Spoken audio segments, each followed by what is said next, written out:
Welcome to my new blog. તો હું તમને આજે આ જે ફોતરાવાળી મગની દાળ છે એના અપમ કરીને દેખાડીશ. તો એની માટે મેં અહીંયા ગરમ કરવા મૂકી દીધું છે. મેં આ દાળને 2 કલાક પહેલાં પલાળી દીધેલી. તો જો તમે જોઈ શકો છો કે આના બધા જ ફોતરા કાઢી અને હું એને એકદમ જ આ જે યલોઈશ છે એનો પાર્ટ છે એ જ રહેવા દઈશ. એટલે હું આને એકદમ ચોળીને વ્યવસ્થિત ધોઈશ નાખીશ અને એને પીસી લઈશ. એમાં આદુ મરચાં નાખી દઈશ અને જરાક હું તમને દેખાડીશ. તમે જોઈ શકો છો કે મેં બધા જ લગભગ 10થી 15 પાણીએ ધોઈને બધા ફોતરા કાઢી નાખ્યા છે.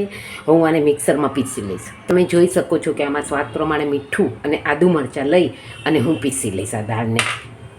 અને આમાં દાળમાં હું પાણી નહીં નાખું, જેથી કરીને આપણે થીક રહે અને જોઈએ તો આપણે બરફનો એક ટુકડો નાખીએ. તો તમે જોઈ શકો છો કે મેં આટલી આખી દાળ નાખી દીધી છે, જેનાથી આપણા વડા આને તમે તળીને પણ મેં એની રેસીપી મૂકેલી છે અને આજે એના હું તમને અપમ દેખાડું છું.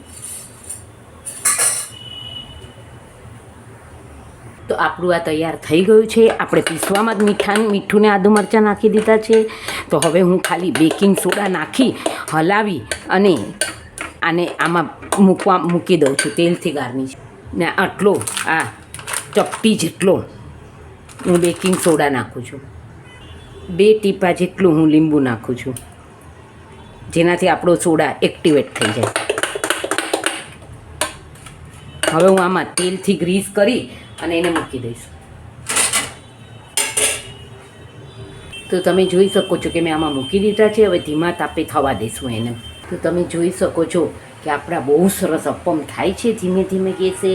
અને આને ધીમો ગેસ જ છે, આને મીડિયમ ગેસ ઉપર હું થવા દઈશ. અને ફરીથી મેં એક વખત એને આ બ્રશ ફેરવી દીધું છે, એટલે હમણાં આપણા 5 મિનિટમાં બીજી સાઈડ પણ થઈ જશે. હું એને આ મીઠી ચટણી સાથે સર્વ કરીશ.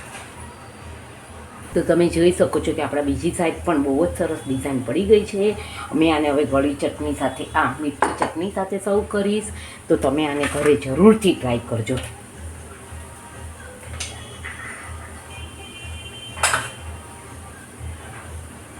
તો તમે જોઈ શકો છો કે આપણા બહુ સરસ અપમ તૈયાર થઈ ગયા છે. મેં નાના કરેલા એટલે બહુ સરસ ડિઝાઇન પડી છે એટલે. અને મેં એને મીઠી ચટણી સાથે, ખજૂર આમલીની ચટણી સાથે સર્વ કર્યા છે. તમે આને ઘરે જરૂરથી ટ્રાય કરજો. ને મારી નવી રેસીપી જોવા માટે like, share and subscribe. C you tomorrow.